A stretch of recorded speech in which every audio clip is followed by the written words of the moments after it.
তুমি যখন ব্যবসা করবে, ব্যবসা করলে সব আছে, কিন্তু ওজনে কম দিলে তোমার কিন্তু খবর আছে। বললে কোথায় লেখা আছে বলো? ওয়াইলুল লিল মুতাফফিফিন আল্লাযীনা ইযা ক্তালু আলান নাসি ইস্তাওফুন ওয়া ইযা কালুহুম আও ওয়াজানুহুম ইখসিরুন আলা ইয়াযুন্নু উলাইকা আন্নাহুম মাবউসুন। ধ্বংস ওই সমস্ত ব্যক্তিদের জন্য, কাদের জন্য? যারা মাল যখন ওজন করে, নেওয়ার সময় বেশি করে নেয়, আর মাল দেওয়ার সময় ওজনে জোরে বলো কম দেয়। বলছে দেখ 1 কেজি 200 মাছ আছে। কাস্টমার বলছে আলহামদুলিল্লাহ, উফ আল্লাহ কি বড় নামাজি, যেমন নামাজ তেমন দাড়ি, মাথায় টুপি। বাড়িতে এসে বউ বলছে হ্যাঁ গো 3টে মাঝে 1 কেজি হয় কি করে? বলছে কেন 1 কেজি 200 মেপে দিয়েছে। বললে কোন পাল্লায়? বলে হাত দিয়ে, হাত দেয়া পাল্লা আছে আপনাদের এলাকায়? হাত দিয়ে দড়ি এরকম ওজন করে মাল নাই, দাড়ি পাল্লা। কি বললেন? কাস্টমার বলছে আলহামদুলিল্লাহ 1 কেজি 200 মাল দিচ্ছে, মাছ 3টে। বিবি সন্দেহ হয়েছে, কারণ মেয়েদের কাছে চালাকি করা খুব সহজ ব্যাপার না। ও যত বড় পীর সাহেব হোক, বিবির কাছে কোনো কেরামতি, জোরে বলো, মুরিদকে কেরামতি দেখিয়ে রুটি রুজি কামাতে পারো, বিবির কাছে পীরের কেরামতি চলে না। বিবি বলছে 3 কেজি 3টে মাছ 1 কেজি হয় কি করে? পাশের কম্পিউটার দোকান থেকে মেপে দেখছে 900, ওখানে ছিল কত? 1 কেজি 200, কমে গেল কত? 300। তাহলে কত পাকা ইমানদার দাঁড়িয়ে আছে। কিন্তু আল্লাহ পাক বলছে আল্লাযীনা ইযা ক্তালু আলান নাসি ইয়াসতাউফুন ওয়া ইযা কালুহুম আও ওয়াজানুহুম ইখসিরুন।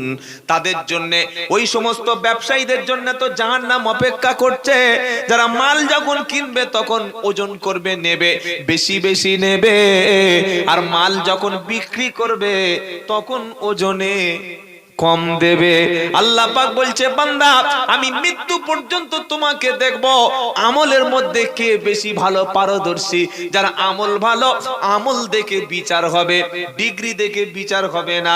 পীর সাহেবের ছেলে, মুফতি সাহেবের ছেলে, হাজী সাহেবের ছেলে, কাজী সাহেবের ছেলে, গাজী সাহেবের ছেলে, উঁচু বংশের ছেলে, পয়সাওয়ালা ছেলে, সাদা চামড়া, 6.5 ফুট ওজন, 78 কেজি হাইট, বিশাল ডিগ্রি আছে, ওই সমস্ত কবর কিছু দেখবে না।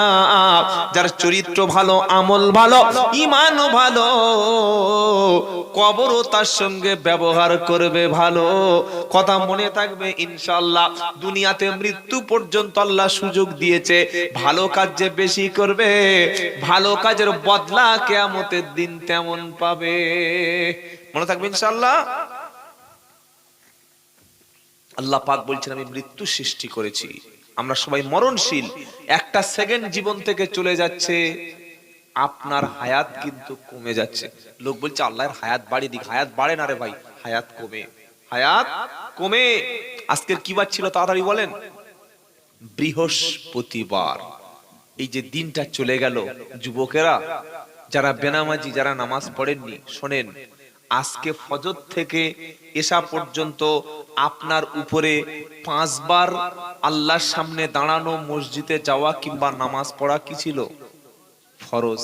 তুমি যে ফজরে যাওনি, জোহরে যাওনি, আসরে যাওনি, মাগরিবে যাওনি, ইশায়ে যাওনি, 5 বার যে তোমার ডিউটি পালন করোনি, আল্লাহ তোমার উপরে প্রচন্ড অসন্তুষ্ট হয়ে আছে। 5 বার দেখা করতে না গেলে, কোন ব্যক্তি যদি 5 বার বলে, সকালে বলছে ভাই আসসালামু আলাইকুম, ভালো, কোথায় আছিস রে? বাড়িতে, একটু বাইরে হয়তো দেখা করবি, আয়। হ্যাঁ যাচ্ছি যাচ্ছি যাচ্ছি, ফোন কেটে দিল, যায় নাই। দুপুরবেলা কোথায় আছিস রে ভাই? দোকানে, একটু আয় আমার বাড়িতে ঘুরে যা। হ্যাঁ যাচ্ছি যাচ্ছি, গেল না। 4টের সময় ডাকলো, গেল না। সন্ধ্যাবেলা ডাকলো, গেল না। রাত্রেবেলা বলছে ভাই এই তো সকাল থেকে বারবার ফোন করছি, একটু দেখা কর না। হ্যাঁ যাচ্ছি যাচ্ছি যাচ্ছি, এই যাচ্ছি বলে গিয়ে খেয়ে শুয়ে পড়লো। তারপরের দিন যদি আপনার সঙ্গে সেই ব্যক্তির দেখা হয়, মুখ দেখানো যাবে? হ্যাঁ বানা জিজ্ঞাসা করছি, মুখ দেখানো যাবে না। আল্লাহ ফজরে ডেকেছিল হাইয়া আলা সালাহ, তার মানে কি রে ভাই? হাইয়া আলাস সালাহ মানে কি? নামাজের দিকে এসো। জোহরের সময় ডাকলো হাইয়া আলাস সালাহ, নামাজের দিকে বান্দা চলে আয়। আসরে ডেকে বলল হাইয়া আলাস সালাহ, এসো নামাজের দিকে এসো। মাগরিবে ডেকে বলল হাইয়া আলাল ফালাহ, মা নামাজের দিকে এসো। এসার সময় আল্লাহ আরেকটা সিগন্যাল দিয়ে বলল, রে বান্দা, তোকে দিনে 4 বার ডেকেছি, তুই কি শুনতে পেলি না? হাইয়া আলাল ফালাহ। আরেকবার রাত্রে বেলা তোকে বলছি তুই চলে আয়। বান্দা বলছে, আল্লাহ মুয়াজ্জিন মসজিদে বলছে হাইয়া আলাল সালাহ, হাইয়া আলাস সালাহ, মসজিদের দিকে আয়। আর পাড়ার লোকেরা ক্রিকেট খেলছে, ক্যারাম বোর্ড খেলছে, জুয়া খেলছে, লটারির টিকিট কাটছে, বসে বসে খেলছে। আর বলছে মুয়াজ্জিন বলছে হাইয়া আলাল ফালাহ। ইমাম আর মুয়াজ্জিন 4টে বুড়ো মিলে মসজিদটা চালা। আমরা এখানে ঠিক আছি, কি বুঝলেন? আমরা ঠিক আছি। আল্লাহ বলছে, দেখ তোর জীবন থেকে একটা দিন চলে গেল, আমি আল্লাহ 5 বার দেখা করতে বলেছিলাম। সব দুটো একই কোম্পানির ছেলে মনে হয়। আল্লাহ বলছে দিনে 5 বার আসতে বলেছিলাম, আসলি না। তোর জীবন থেকে একটা দিন যে কমে গেল। বান্দা তুই জায়গায় বসে ভেবে দেখ, জীবনে মৃত্যু পর্যন্ত এই দিনটা আর কখনো ফিরে পাবি না রে মন, ফিরে কখনো ওই পাবি না। হেলায় নিজের জীবনটা তুই নষ্ট যেন করিস না, পাবি না রে মন তুই ফিরে আর যে পাবি না। হেলায় তোর সময়টা যেন নষ্ট করিস না। দিনে 5 বার আসবি বান্দা যখন আমার ঘরে, আমি আল্লাহ রাজি হব সবার প্রথমে তোর উপরে। দিনে 5 বার আসবি যখন বান্দা আমার ঘরে, আমি আল্লাহ রাজি হব তুমি বান্দার উপরে। জোরে বলো। আল্লাহকে রাজি করতে পেরেছি। আল্লাহকে রাজি করার জন্য জীবনে প্রত্যেক দিন ফজর থেকে এসা 5 বার আল্লাহর ডাকে সাড়া দেবো ইনশাআল্লাহ। বলেন বলেন ইনশাআল্লাহ। যুবকেরা নামাজ কাজা করো না, মুরব্বীরা নামাজ কাজা করো না, আল্লাহর কালামকে ভুলে যেও না। আল্লাহ বলছে 60, 70, 80 বছর হায়াত দিয়েছি, মৃত্যু এবং জীবন দুটোই সৃষ্টি করেছি পরীক্ষা করার জন্য। দাড়ি পেকে গেছে মানে কি? এই যে দাড়ি পেকে যাওয়া মানে কি? Red signal. চোখে কম দেখছে, ঝাপসা, আরেকটা মৃত্যুর সিগন্যাল। কানে কম শুনছে। একজন এসে বলছে আসসালামু আলাইকুম, ও দাদু ভালো আছো? বলছে আমার বউ 3 বছর আগে মরে গেছে। আচ্ছা, এটা কোনো কথা হলো? ও দাদু খাওয়া দাওয়া করেছো? বলে আমি এখন গোসল করবো। এক গানে আরেক বাজনা। ও দাদু তোমার মা কি করছে? বলছে আমার পুকুরে মাছ সব মরে গেছে। কানে শুনতে পাচ্ছে না, কিন্তু বুঝতে পারছে না। কালা লোকের কানের কাছে ও দাদু ভালো আছো? কি বললি জোরে বল। আল্লাহ বলছে 60 বছর বয়স হয়ে গেছে, 72 বছর রানিং, 72টা ওভার তুই অতিক্রম করেছিস, আর কয়েক ইনিংস বাকি আছে। তোর কান চলে গেছে মানে কবরের দিকে যাওয়ার সিগন্যাল দিয়ে দিয়েছি। কথা বুঝেছেন না বোঝেন নাই? মুখে হা করলে দাঁত নাই। 32টার মধ্যে তোমার 31টা পড়ে গেছে আর 30টা পড়ে গেছে। এখানে একটা, এখানে একটা। আল্লাহ বলছে তুমি রেডি হও, তোমার সিগন্যাল দিয়ে দিয়েছি। হাঁটতে গেলে লাঠি ছাড়া চলো না। লাঠি কাঁপছে, ভূমিকম্প হচ্ছে, কি বুঝলেন? লাঠি ফেলছে, বলছে কই রে ছেলেরা, কই রে। আল্লাহ বলছে রেড সিগন্যাল, কবরের জন্য তৈরি হ। 72 বছর বয়স হয়ে গেছে, লাঠি ছাড়া চলতে পারে না। সেই লোক যদি দাঁড়িয়ে পেচ্ছাপ করে, সেই লোক যদি নামাজ কাজা করে, সেই লোক যদি মসজিদে না যায়, সেই লোক যদি আল্লাহর কালাম না শেখে, সেই লোক যদি দিনের উপরে না আসে, তাহলে আল্লাহর দিকে ভয় আছে? 72 বছর বয়সের লোক এখনো পর্যন্ত দাড়ি চাচ্ছে, মুখ শুকিয়ে হয়ে গেছে, বলছে এখান থেকে টেনে টেনে চান্স। আস্তাগফিরুল্লাহ।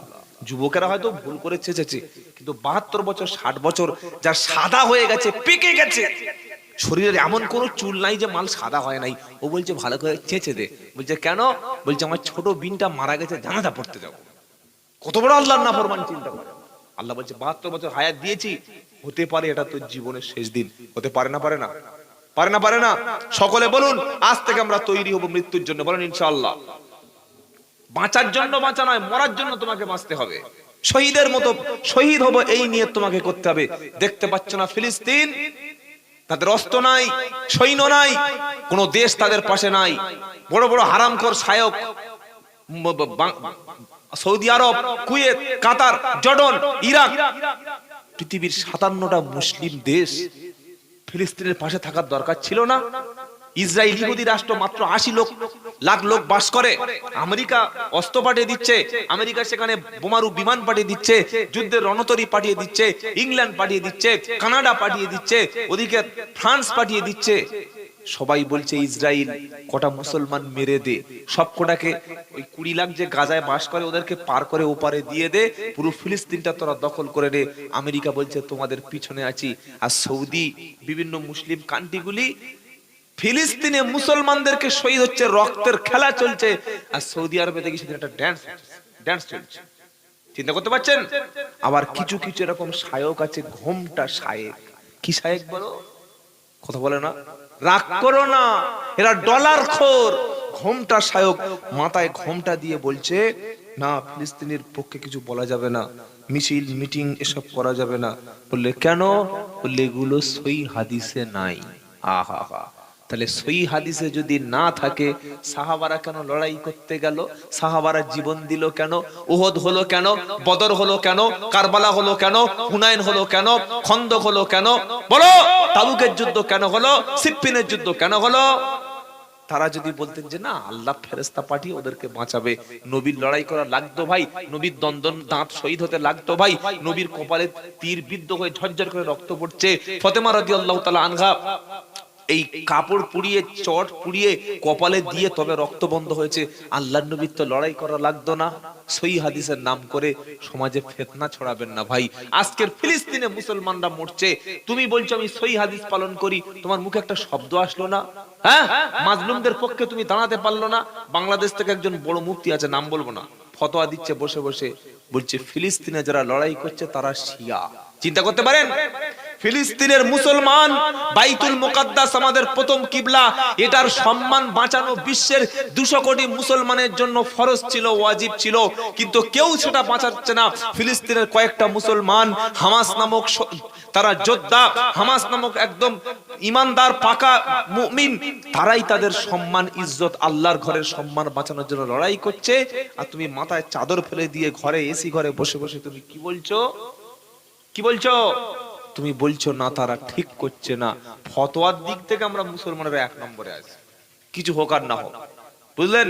কবি বলছে বিশ্ব যখন আগিয়ে চলে আমরা তখন পিছে, বিবি তালাকের ফতোয়া খুঁজি কোরআন হাদিস চষে।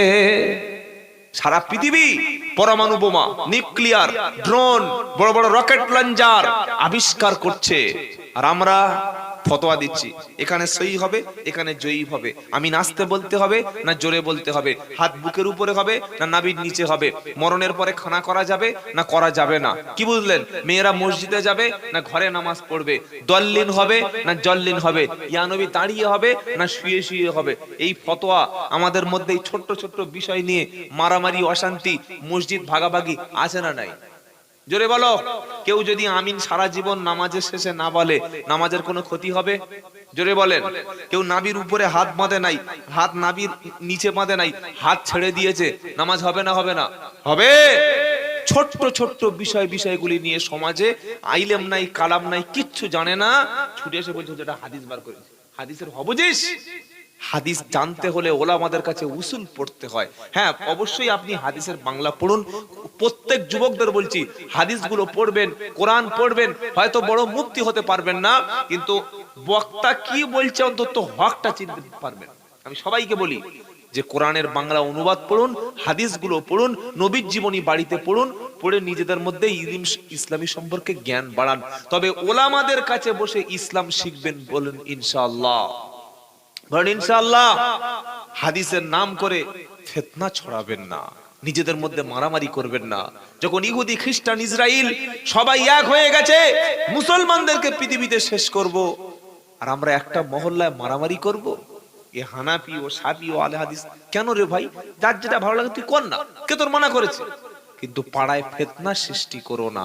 যিনি সহিহ হাদিস মানছেন তিনিও জান্নাতে যাবে, যিনি হানাফি তিনিও জান্নাতে যাবে, যিনি শাফি তিনিও জান্নাতে যাবে, যদি তার মধ্যে শিরক বিদআত না থাকে। খবরদার কোন রকম ভাবে পাড়ায় কোনো ফিতনা করব না, বলুন ইনশাআল্লাহ। কবি কি বলছে জানেন? বিশ্ব ওই বিদ্রোহী কবি, হানাফি শাফি হাম্বলি মালিকি মেটেনি তখন গোল। নিজের মধ্যে মারামারি চলছে কিন্তু, বুঝলেন না? হানাফি শাফি হাম্বলি মালিকি সহিহ হাদিসের নামে জয়ী মারামারি চলছে। হানাফি শাফি হাম্বলি মালিকি মেটেনি তখন গোল, মালাকুল মউত এসে বলল তুল পিতাল পাতল। অনেক হয়েছে, চল চল চল চল, তো মরার সময় হয়ে গেছে, চল। সারা জীবন তো তুই এখনো পর্যন্ত ঠিক করতে পারলি না। আল্লাহ আমাদের সবাইকে এক থাকার তৌফিক দান করুক, বলুন আমিন। আমরা সবাই এক, আমাদের কোনো পরিচয় নাই, একটাই পরিচয়, আমরা সবাই মুসলমান, বলুন ইনশাআল্লাহ। কি পরিচয় ভাই? জোরে বলেন। মুসলমান। কে হানাফি, কে শাফি, কে তাবলিগ, কে বেরিলি, কে ফুরফুরা, কে দেওবন্দি, এসব ভাগাভাগি সময় নেই। এখন সময় হচ্ছে মুসলমান বলে পরিচয় দেয়া, হাতে কোরআন তুলে নেওয়া, সত্যের পক্ষে থাকা, ইসলামের পক্ষে থাকা, দেশের পক্ষে থাকা, গরিবের পক্ষে থাকা, মাজলুমের পক্ষে থাকা। সমাজে যদি বেনামাজি থাকে, আমরা ঘরে ঘরে দিনের দাওয়াত দেবো, দাওয়াত ও তাবলীগের কাজ করে দিনের দাওয়াত পৌঁছে দিয়ে মানুষকে আল্লাহমুখী করব।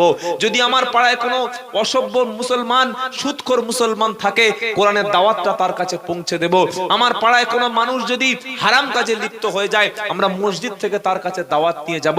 আমার পাড়ায় যদি কোনো গরিব থাকে, আমরা সবাই মিলে সহযোগিতা করে তার পাশে দাঁড়াবো।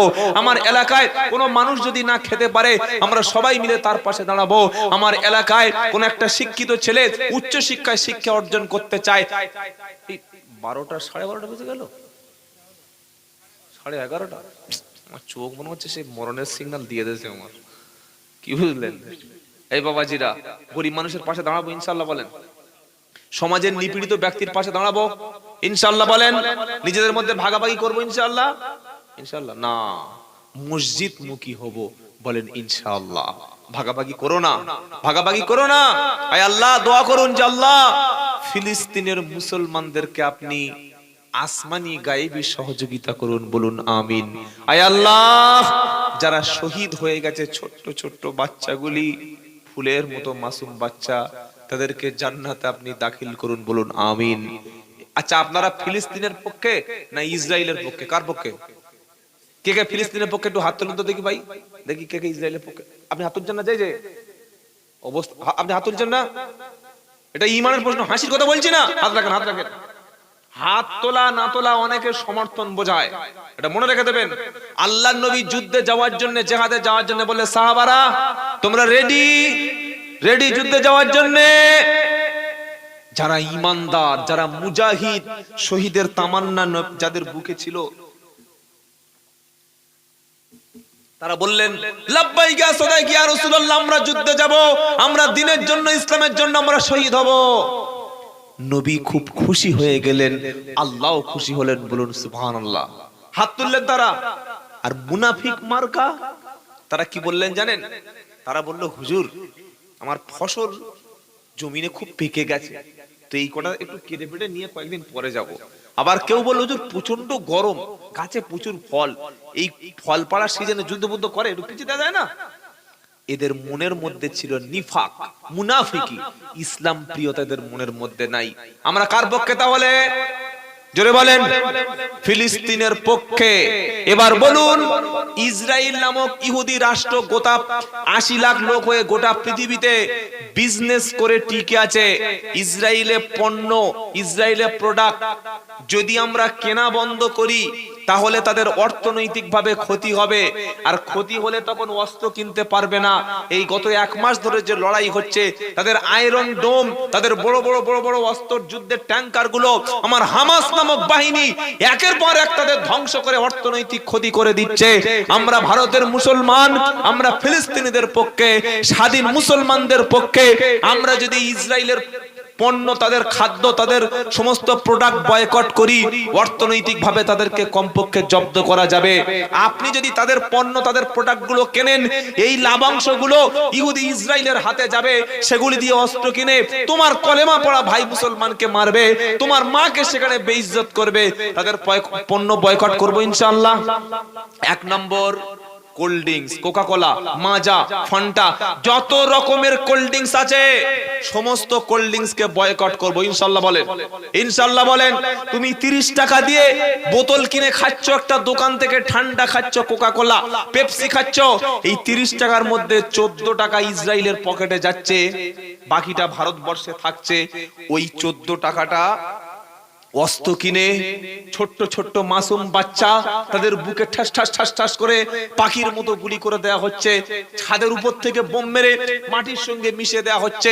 29টা হসপিটালের মধ্যে আর 22টা হসপিটাল শেষ করে দিয়েছে, মাত্র 7টা মতো হসপিটাল আছে, ডাক্তারকে শেষ করে দেওয়া হচ্ছে, স্কুলগুলিকে শেষ করে দেওয়া হয়েছে। ফিলিস্তিনের রাত্রেবেলা অন্ধকার, কোনো বিদ্যুৎ সেখানে নাই, যখন বোম পড়ে সেই আলোয় তারা মুখ দেখতে পায়। সেখানে পানি নাই, সমস্ত পানির লাইন কেটে দেওয়া হয়েছে, মুসলমানরা পানির জন্য কারবালার মতো হাহাকার করছে। সেখানে সমস্ত বিদ্যুৎ কেটে দেওয়া হয়েছে, হসপিটালে চিকিৎসা করাতে পারছে না, গাড়িগুলো পেট্রোল নাই, গাড়িগুলো দেখলাম গতকাল ভিডিও দেখলাম ঘোড়ায় টানা গাড়ি তারা চড়ছে। আমরা এই কোল্ড ড্রিঙ্কস খাওয়া বয়কট করে দিয়ে কিনলে যে জলের বোতল কিনলে, জানেন না কিনলে কোম্পানি জলের বোতল, এটা ইসরায়েলের প্রোডাক্ট। এরকম কয়েক হাজার ইসরায়েলি প্রোডাক্ট রয়েছে, অনলাইনে সার্চ করে নেবেন, ইউটিউবে পেয়ে যাবেন, এগুলি বয়কট করবেন। কমপক্ষে যত রকমের কোল্ড ড্রিঙ্কস আছে, পেপসি, ফান্ডা, মাজা যা আছে, আজ থেকে এটা আপনাদের জন্য, বিশ্বের মুসলমানদের জন্য হারাম, হারাম এবং হারাম। আমরা এই সমস্ত জিনিস বয়কট করছি ইনশাআল্লাহ বলেন, ইনশাআল্লাহ বলেন। এগুলি কিনে খাওয়া মানে ইসরায়েলের পক্ষে থাকা, ফিলিস্তিনিদের বিপক্ষে থাকা। আমরা ইসলামের পক্ষে আছি, বলুন ইনশাআল্লাহ। আল্লাহ পাক সূরা মুলকের 3য় আয়াতে বলছে, আল্লাযী খালাকা সাবআ সামাওয়াতিন তিবাকা মা তারা ফি খালকির রহমানি মিন তাফাউত ফারজি'ল বাসার হাল তারা মিন ফুতুর। কোরআন 3য় আয়াতে বলছে, আল্লাযী খালাকা সাবআ সামাওয়াতিন তিবাকা। আল্লাহ পাক বলছে, বান্দা আমি আল্লাহ আসমান একটা নয় 7 তবক, 7 ফ্লোর, 7টা আসমান আমি আল্লাহ তৈরি করেছি। জোরে বলেন, আসমান কটা? 7টা আসমান আল্লাহ পাক বলছে আমি তৈরি করেছি। মা তারা ফি খালকির রহমানি মিন তাফাউত। আল্লাহ পাক বলছে, বান্দা আমার সৃষ্টির মধ্যে কোনো ভুল দেখাতে পারবে না, আমার সৃষ্টির মধ্যে কোনো খুঁত দেখাতে পারবে না। সুবহানাল্লাহ বলেন। দেখো আকাশের দিকে, দেখো, দেখো সূর্যের দিকে, দেখো, দেখো চাঁদের দিকে তাকিয়ে দেখো। বিজ্ঞানীরা বলেছেন সূর্য যে জায়গায় আল্লাহ দিয়েছে, যে জায়গায় সূর্যকে মেজারমেন্ট করে সেট করা হয়েছে, সূর্যটাকে যদি আল্লাহ একটু নামিয়ে দিতেন, গোটা পৃথিবী উত্তপ্ত হয়ে ছাই হয়ে যেত। চাঁদ যেখানে আছে, সূর্য যেখানে আছে, সূর্যটা একটু উপরে যদি উঠে যেত, গোটা পৃথিবীটা ফ্রিজ হয়ে যেত। পৃথিবীতে মানব জাতি বলতে বাস করতে পারত?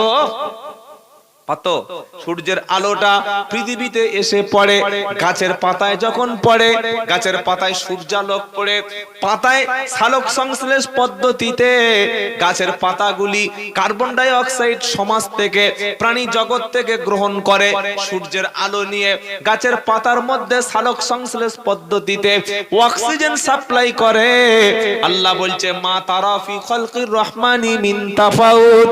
বান্দা আমার সৃষ্টির মধ্যে দেখো, আকাশের দিকে তাকিয়ে দেখো, আমার সৃষ্টির মধ্যে কোনো ভুল দেখাতে পারবে না। জোরে বলো, কে বলছে? কে বলছে? আল্লাহ। তারপরে বলছেন ফারজি'ল বাসার, দেখ কোন ভুল দেখতে পাস কি, দেখ, দেখো ফারজি'ল বাসারা হাল তারা মিন ফুতুর সুম্মা রজি'ল বাসার। আল্লাহ বলছে, বান্দাই আরেকবার দেখ, একবার দেখেছিস আরেকবার দেখ, আকাশ দেখ, চাঁদ দেখ, তারকা দেখ, পৃথিবী দেখ, সূর্য দেখ, কোনো ভুল দেখাতে পারবে না। ফারজি'ল বাসার, ফারজি'ল বাসার হাল তারা মিন ফুতুর সুম্মা রজি'ল বাসার কাররাতাইনি ইয়ানকালিব ইলাইকাল বাসারু খাসিআও ওয়া হুয়া খাসির। বারবার তাকাও, দ্বিতীয়বার তাকাও, যতবার তাকাবে তোমার চোখ, তোমার দৃষ্টিটা ক্লান্ত হয়ে ফিরে আসবে। আমার সৃষ্টির মধ্যে কোনো ভুল দেখাতে আমি হলাম আল্লাহ, কোনো ভুল নাই। সুবহানাল্লাহ বলেন। একটা ইঞ্জিনিয়ার ব্রিজ করেছে, আর একটা ইঞ্জিনিয়ার বলছে এই জায়গায় ভুল হয়েছে। হয় না, হয় না। একটা বিল্ডিং, একটা আপনি একটা বড় বিল্ডিং করুন মিস্ত্রি দিয়ে, আর একটা মিস্ত্রি আনুন, ভুল একটা বার করবে, করবে না? করবে না? করবে। আল্লাহ পাক বলছে, দেখ বিশাল আকাশকে সৃষ্টি করেছি কোন রকম খুঁটি ছাড়া। সুবহানাল্লাহ বলতে ইচ্ছা করে না? এটা যখন তখন তোমাদের মাথায় হুড়মুড়িয়ে ভেঙে পড়ে না, আমি হলাম আল্লাহ, কোনো ভুল দেখাতে পারবে না। আমার সৃষ্টির মধ্যে কোনো ভুল নাই। আমি আল্লাহ পৃথিবীকে তোমাদের জন্য বিছানা করে দিয়েছি। চলুন সূরা নাবা, আলাম নাজআলিল আরদা মিহাদা 30 পারা। আল্লাহ বলছেন আমি কি জমিনকে তোমাদের জন্য বিছানা করে দিইনি? নিরাপদ বিছানার মতো জমিন তোমাদের নিয়ে হেলে দুলে যাতে না পড়ে, সেজন্য কি করেছি জানো? কি করেছি জানো? আলাম নাজআলিল আরদা মিহাদা ওয়াল জিবালা আওতাদা, জমিন যাতে টলাটল না করে, হেলে না পড়ে, সেজন্য পিরেক মেরে দিয়েছি জমিনের উপরে, পাহাড় স্থাপন করেছি। বলুন সুবহানাল্লাহ। পাহাড় মেরে দেওয়ার পরে আমি আল্লাহ তোমাদেরকে ওয়া খালাকনাকুম আজওয়াজা, নারী এবং পুরুষ তোমাদেরকে জোড়ায় জোড়ায় আমি সৃষ্টি করেছি। পৃথিবীতে নারীর দরকার আছে না নাই? যারা চুপচাপ আছেন দরকার একটাও নাই? আছে ইনশাআল্লাহ। পৃথিবীতে যদি কোনো নারী না থাকতো পুরুষ বাঁচবে রে ভাই? হ্যাঁ না বলে না? পুরুষ বাঁচতে পারবে না। আবার নারী যদি পৃথিবীতে শুধু নারী থাকে, পুরুষ যদি না থাকে, নারীরা বাঁচবে? জোরে বলো। সম্ভব না। কিছু সমকামী পুরুষ আছে, তারা বলছে পুরুষ পুরুষের জন্য ঠিক আছে। কথা বুঝতে পেরেছেন? পশুর চাইতে নিকৃষ্ট তারা। আল্লাহ বলছে নারী এবং পুরুষকে জোড়ায় জোড়ায় বানিয়ে দিয়েছি। তুমি 28 বছর 30 বছর বয়স, ভালো চাকরি পেয়েছো, 22 লাখ টাকার একটা সুন্দর গাড়ি কিনেছো, 40 লাখ টাকা খরচ করে দামি ঘর বানিয়েছো, ঘরের মধ্যে ফ্রিজ আছে, এসি আছে, তোমার কিচেন রুম রয়েছে, সুন্দর সবকিছু আছে, নরম খাট রয়েছে, গদি আছে, এলসিডি আছে, সব পেয়েছো। রাত 10টার সময় বিছানায় শুয়েছো, আরাম লাগবে? হ্যাঁ না বলবেন তো? শান্তিতে ঘুম আসবে? কথা বলে না? 28-30 বছর বয়স, বউ নাই, ঘুম আসবে? কথা বলে না? মাথা নাড়ছে গো। অতক্ষণ ঘুম আসবে না যতক্ষণ শান্তির বিবি, জোরে বলো, থাকবে না। আল্লাহ পাক বলছে বান্দা ওয়া খালাকনাকুম আজওয়াজা, আমি আল্লাহ জোড়ায় জোড়ায় তোকে সৃষ্টি করেছি, নারী এবং পুরুষ বানিয়েছি যাতে পরবর্তী প্রজন্ম টিকে থাকে।